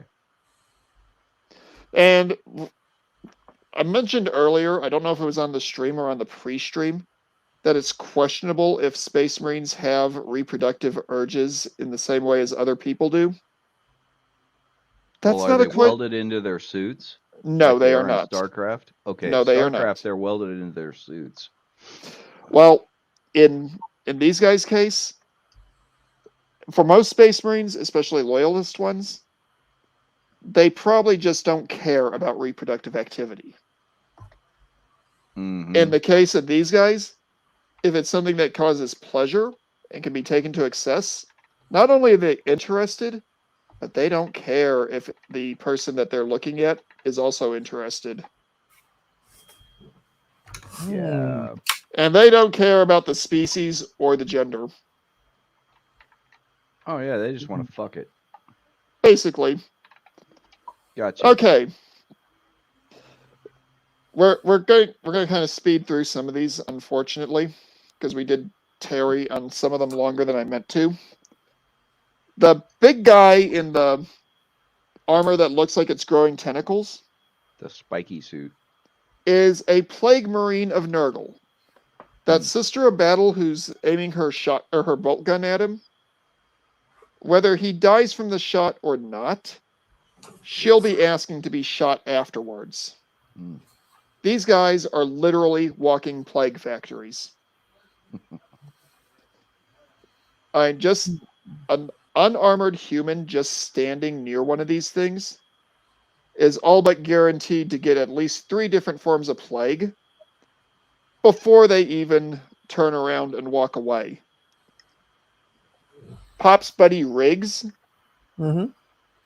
these guys would look at him and go, amateur. Mm-hmm. Mm-hmm. Well, and Riggs is probably already dead. This has already been discussed. Moving on. Okay. The big green guy here is an orc.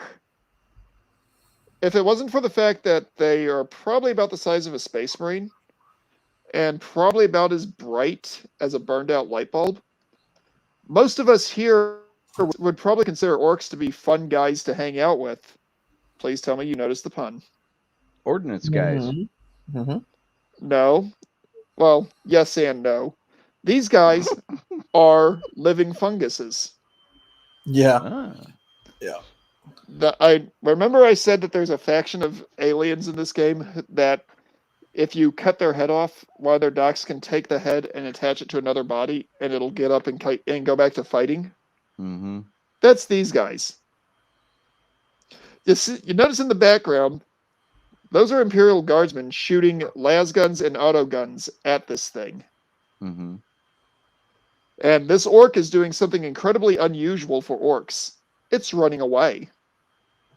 Well, he's repositioning his attack vector. Well, no, here's the thing. Most orcs, their whole strategy is enemy there. Charge. Oh. Wah! Mob and overwhelm. They try to do the Zerg rush, but they have fleshy parts. Well, even calling it mob and overwhelm is giving orcs too much credit. True. Okay, they're the guys in the bar who they don't have to be involved in the fight. Someone starts fighting, they're going to come over and just start crumping on anyone that gets in arm's reach. Right. Yeah, they're going to get involved in the fracas. Yeah, exactly. Their whole reason to exist, they want to fight. They don't care who they fight. These guys have big tusk-like fangs that grow in their mouths. That's their currency. Because their teeth literally grow back after each fight. Yep, they fall out and then Mm-hmm. Yep. Yeah. Or they break off or whatever it may Yeah, be. yeah. Yeah.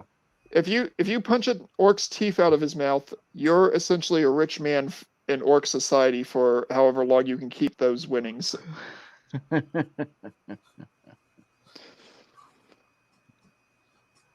In fact, there's a commissar in the Imperial Guard who had such a high reputation with the orcs that they actually thought he had an evil eye.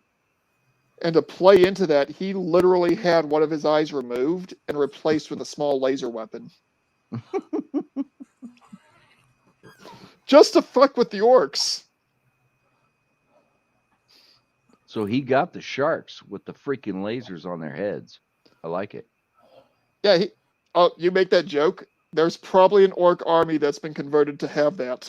Mm-hmm. Mm-hmm. These guys are the artwork and the models with these guys are so crazy that literally, if you can put it together and slap an orc on it and say it counts as something in the army, you can use it in the army.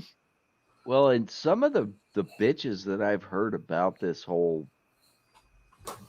realm mechanic, that's one of the things I've heard is it's so fucking out there.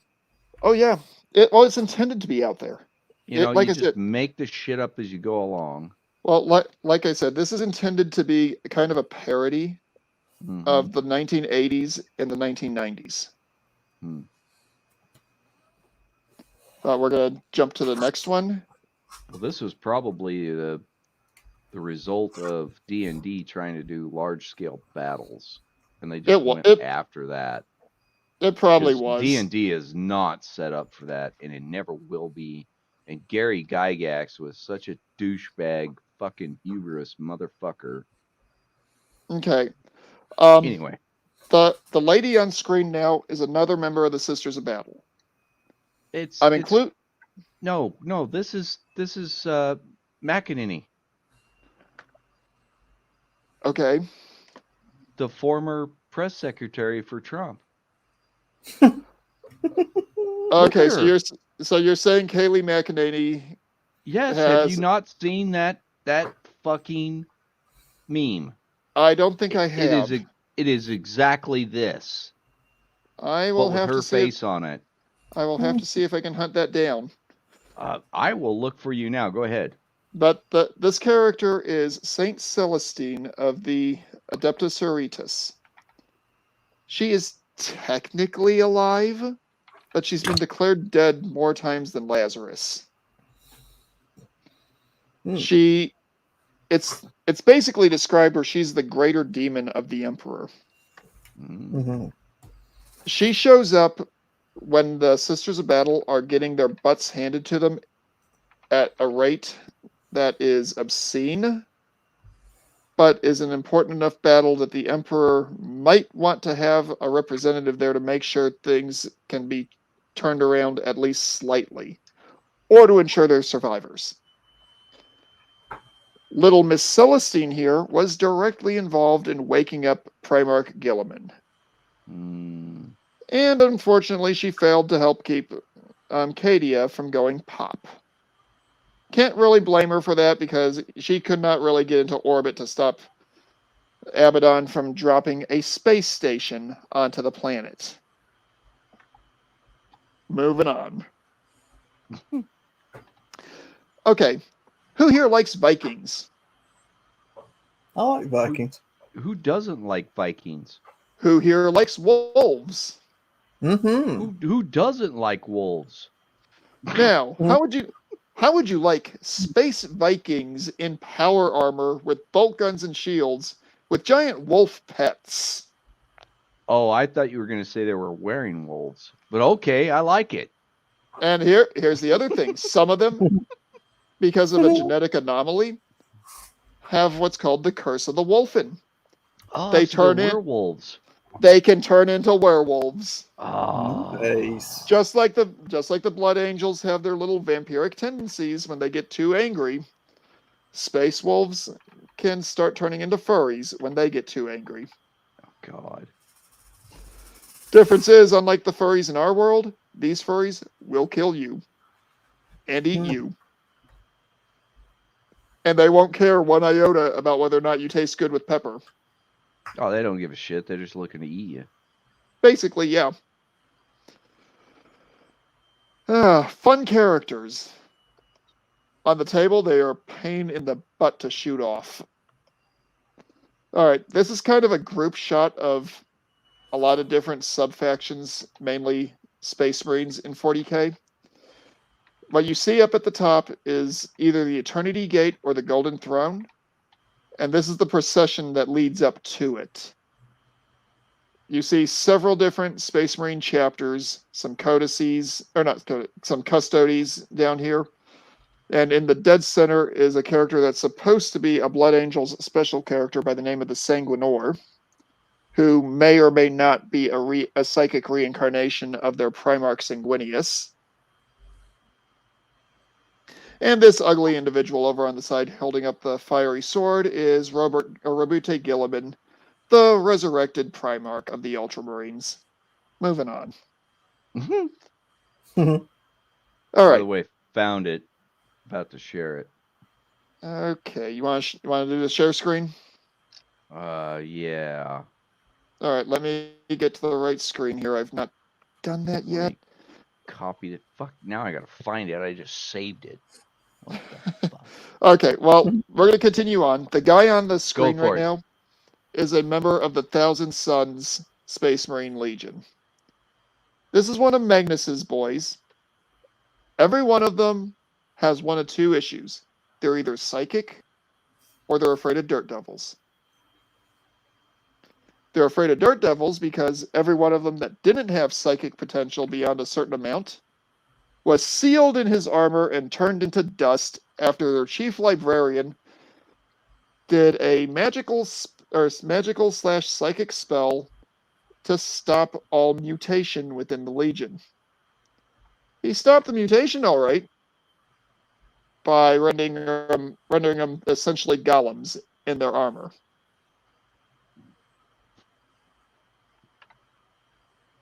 That sounds kind of fucked up. It All right, does, private don't- chat. There's the image. Okay. And for the last couple thousand years, he's been on a quest to try to undo his foobar. Yeah, I'm going to go ahead and share this, even though it's not quite the same deal as what you were describing earlier. I can't exactly do a side by side, unfortunately, and I wish I knew It's all how good. to. It's a great image. I love it. Oh yeah, it's a nice piece of art. I'm not going to deny. But She looks damn good for having two Yep. kids, man.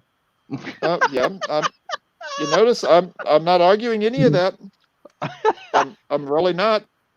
But we are getting close to the 2-hour mark, and I do want to get through a few more of these other factions before we call it for the day. Well, and you can go over. Jimmy's not doing it tonight. Well, what a surprise there. Well, this one there was family death. I know. Friends. I saw. All right. I saw. Yep. That doesn't mean I'm not going to give him flack about it. Well, yeah. But So now we need to get Outlaw spooled up and get him going. okay, Yeah, but I need moving to on get from the back Thousand on- Suns. Okay, remember I mentioned the Ultramarines? Ooh, the flame swords. I love those. That's awesome. Yeah. This is another Ultramarine. Not really a lot to say. They're the poster boys of the entire franchise for GW. Pretty much every promotional artwork you see has a Ultramarine on it in some way, shape, or form. Preferably that some way, shape, or form is being eaten by Tyranids, disintegrated by Necrons, or being used as a sacrifice by the Dark Eldar. But details. Moving on. Is that technically possible to make a flaming sword in real life? Probably not. I don't know why not. I mean, you'd have to Yeah. attach something to the base that would ignite the blade and keep it Well, hot. you would Well, have to have that- little sprayers and napalm. That's all you would have to have. Well, you'd also have to have a metal that wouldn't melt. Well, napalm doesn't get that hot. It would have to be something other than steel because 1500 degrees will fuck steel up. The best steels. It Okay, would probably have to be a tungsten blade. But anyway, let's trust me. If you want to get into metallurgy, I can fucking bend your brain. We might do it. We might do something talking about that in the future. But Yeah. Oh God. how would you guys like to deal with these lovely gentlemen on the screen? These are winged hussars, aren't they? No, they are not. Winged hussars, actually, is what I Nope. should say. These guys are berserkers of Khorne from the World Eaters Legion. Is that corn with a K? Khorne. Ooh, even worse. Their whole shtick is close combat. Their battle cry is blood for the blood god, skulls for the skull throne. Mm-hmm. Mm-hmm. You notice the axes that the big dude in the center of the screen is holding up? Yep. They have chainsaw teeth, Nice. making them extra rippy. But these guys are essentially orcs in Space Marine bodies with a modicum of tactical knowledge. And they do not like anyone whatsoever. A shtick with these guys is they don't care where the blood flows as long as it flows. So they will attack their own allies in battle if there's not enough bloodshed going on. These are not your battle buddies. No. Not unless, of course, you decide you don't like your arms, legs, liver, head. Yeah, typical Vietnam era. Yeah. So we're going to move on from these psychotic gentlemen. Oh, is that the last of them? That might be the last image in this particular collection. Jesus Christ. Throw up that fucking squirrel, man. Do it. Throw up that what? Yep. Throw up that squirrel. Put it up now, man. Outlaw is going to have a fucking conniption. Oh my god. Okay, hang on. I assume that's in the Bronto Squirrel Factory. Yes. Okay, let me find it. That's a thick boy. Thick boy. Oh, good god. Oh my god. I almost did a spit take with my beer there. Sorry. He's not as big you don't as have to put that up now that he's seen it. I just wanted that for Outlaw. Oh no, I'm putting it up because anyone else who sees this, they deserve to have their eyeballs contaminated. Damn, boy. He's a big ass boy. He That's ain't as big as adorable. my Okay. avatar. Oh, Wow. only because there is such a similarity. I'm going to show you something that actually pertains to the subject tonight that will disturb you. Well, you know, looking at it this large, that's definitely AI generated. I mean, he's not as big as my avatar, though. Well, your avatar's giant. Yeah, the fucking alien last night on Rhino Stream did that. This is just the fat fucking squirrel, man. Yeah, things are just getting a little squirrely around here. Yeah, can anybody get that alien's number and like turn me back to normal? I hate this. You just need a shrink ray. Talk to Doctor Strange. That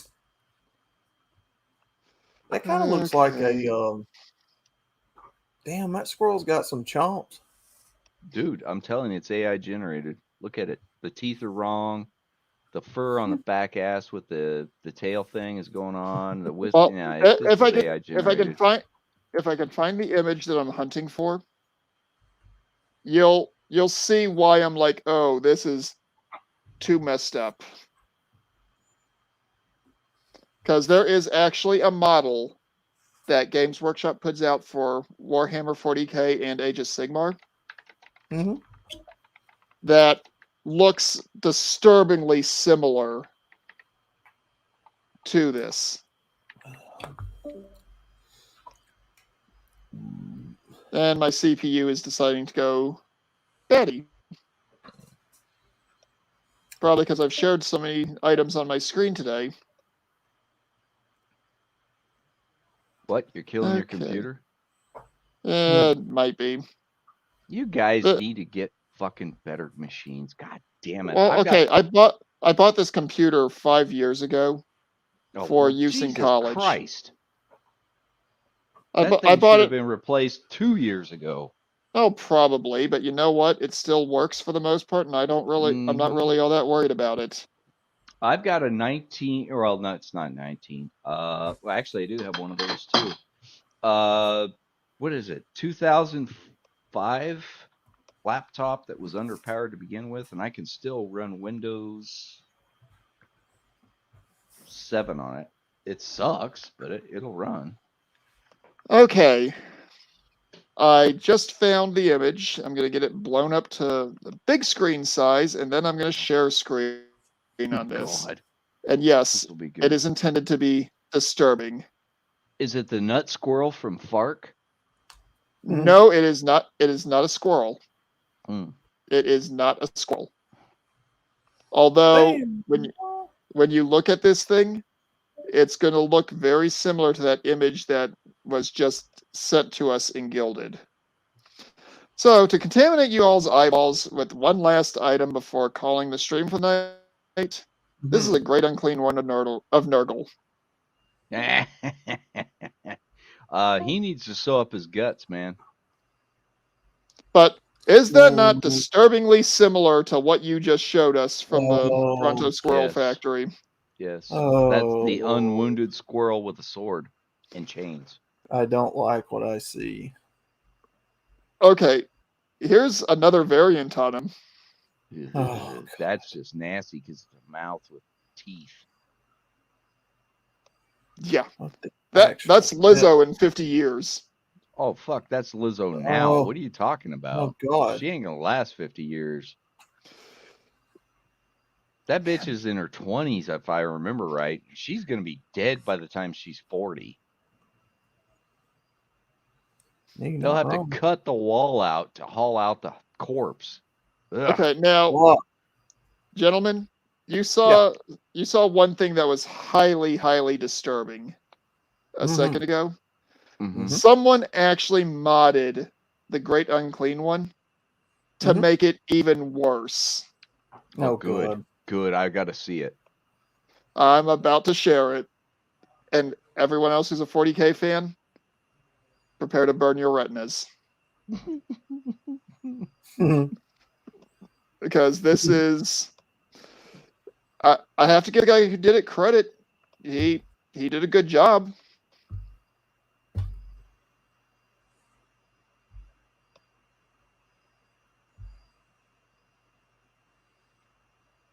Isn't that a Star Wars thing? Nope.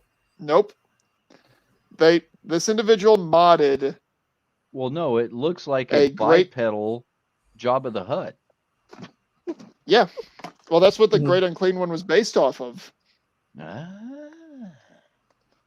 But, gentlemen, that is essentially the last item that I had for tonight. So, have I piqued either of you all's interest in further Warhammer 40K items in the future? I want nothing to do with it. Okay. How about you, Outlaw? Have I piqued your interest, It or is have you decided that you want nothing? Some of the concepts are pretty cool. It gives me some ideas to make an RPG Red Pill game.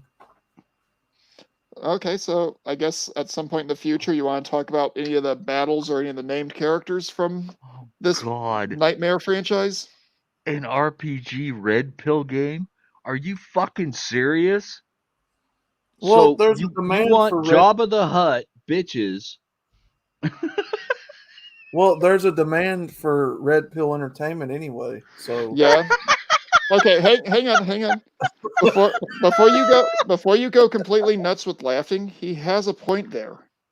Oh my god. I have actually not been able to watch several of my favorite shows from years ago because of seeing the romantic storylines in them and seeing just how unlikely they actually are, given my knowledge of how things actually work in the world. Okay, so I'm gonna go out on a limb here. Mm-hmm. You can't stand watching Buffy any longer. Actually, I never liked that show. Oh, okay. The chick that was the main actress in that show was a brainless cunt. Well, she is still. That's without a doubt. No, I'm talking about the way she is only marginal. I'm talking about the way she was portrayed in the show. Well, I don't like the fucking actress. She's a fucking cunt. Sarah Michelle Gellar, I think, isn't it? All right, gentlemen, I'm going to full screen myself one more time because I've more or less finished everything but the bases on these little buggos. Well, you showed us that one. What about the one with the claw things? Nice. There's a little bit of trim I'm going to do on it. Add some blood splatter. Maybe something along the edges of the claws to make it look like it's got toxin leaking. Damn, boy. No, I like it. But yeah, these are two hungry little Tyranids painted up in the color pattern of my hive fleet. Don't go too crazy with all that shit on the touch-ups. That looks really good. Oh no, if I do anything with it, it's going to be very marginal. Mm-hmm. Because, well, okay. This is another model that I did up for one of the spin-offs to 40K called Kill Team. Mm-hmm. This is an Imperial Navy breacher. Okay. I can't really tell if you're getting a good view of it or not on It's fairly YouTube. blurry, but it's Yeah. not bad. I'm not sure what the... Put your hand in front of the camera. Okay, now pull the figurine up. There you go. Okay, because it didn't have enough to focus Yeah, in it doesn't on. have enough to focus on. But this is an example of one guy who is... I'm calling this one completely finished. Mm-hmm. And that's just because of the fact that... Okay, you know what? I like the gleam on the blade. Hey, Rhino, I have to ask you, were you on the stream when I showed the Space Vikings a few minutes ago? Invite him in here because I'm going to just rash his ass. Well, I'll probably...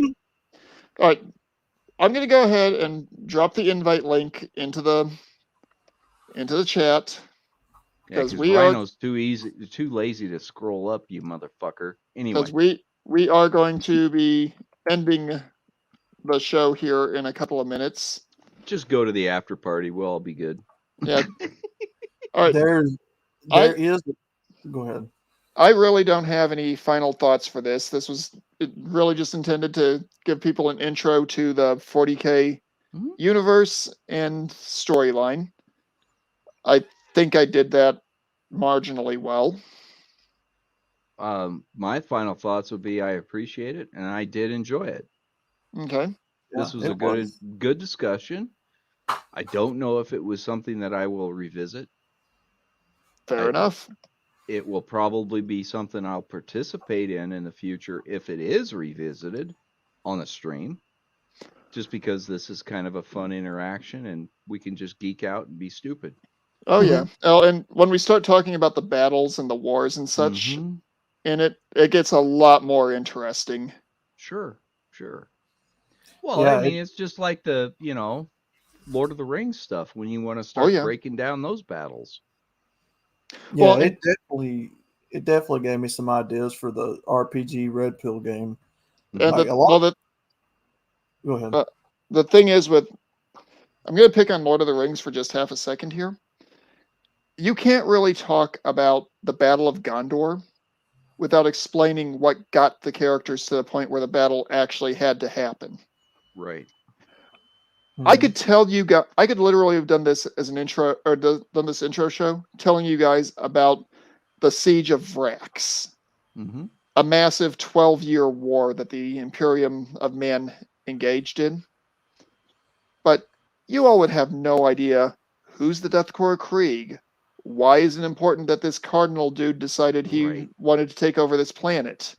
You need the background. Exactly. I've given you guys a brief background of it. Do you know everything? No. Do I know everything? No. We don't need to know everything. Exactly. But Outlaw, you got any final thoughts you'd like to drop on I really I enjoyed a lot of the concepts, a lot of the fan art, and I'm going to try to sit down at some point and develop this RPG game. There is, believe it or not, a very real need for red pill entertainment in this community. The cards was an idea. That's that kind of ties in with what we've talked about. At some point in the future, I would like to make like at least a playable game that we can all sit down and play. I just don't have the idea of how to do any of that. Yeah. Well, it's more work than you think, too. If we do another stream talking about this particular topic, I will have photographs from games, actual games, to show what it looks like on the table. Mm-hmm. Cool. But the thing is, it's not something that most people are interested in this community. I get that. I'm not going to knock it. The way I run this channel, you can come in, join in if you'd like. You can mock it in the comments section later on if you'd like, or you can just ignore it. For me, this is just a nice little couple-hour hangout spot, and that's what I'd like it to be for other people as well. We get out of it what we put into it. So, but on that note, gentlemen, I'm going to go ahead and end the stream. I've dropped the link into the chat on the live stream. I'm going to drop the link into Gilded, and I'll stay on here for a little while and then go ahead and call it. Yeah, I'm not going to be real late either, so yeah, do it, man. All right, well, everyone, good night. Stay safe, and whatever you do, if an elf in a spiky outfit comes up to you, don't get in the car. God damn it, stay out of Seattle. Good night, guys.